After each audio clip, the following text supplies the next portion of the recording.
अस्सलाम वालेकुम नाज़रीन, कौमी न्यूज़ सां गॾु आहियां मंसूर बलोच। सभ खां पहिरियों हेडलाइन। नाज़रीन, दादू खां फिदा हुसैन परवर जी रिपोर्ट के मुताबिक म्यूनिसिपल कमेटी दादू पारां 2.25 करोड़ रुपए की मशीनरी घुराइण बाबति इफ्तिताह पीपी ज़िले सदर एमएलए सरदार रफ़ीक अहमद जमाली कयो। तकरीब के ख़िताब पिणु कयो।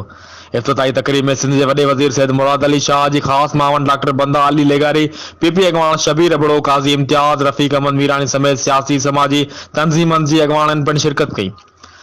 काफ़ी सालन खां दादू म्यूनिसिपल कमेटी में मशीनरी की वॾी खोट हुई। अक्सर दादू में बरसात पवण बाद शहरी सख्त परेशानियुनि खे मुंहुं ॾींदा हुआ। म्यूनिसिपल कमेटी वटि सिर्फ़ हिकु फायर ब्रिगेड हुई, जंहिं सबबि शहरनि जा माली नुक़सान तमामु घणा थींदा हुआ। फायर ब्रिगेड मशीन समेत ट्रैक्टर ऐं ॿी मशीनरी म्यूनिसिपल जी अहम ज़रूरत हुई।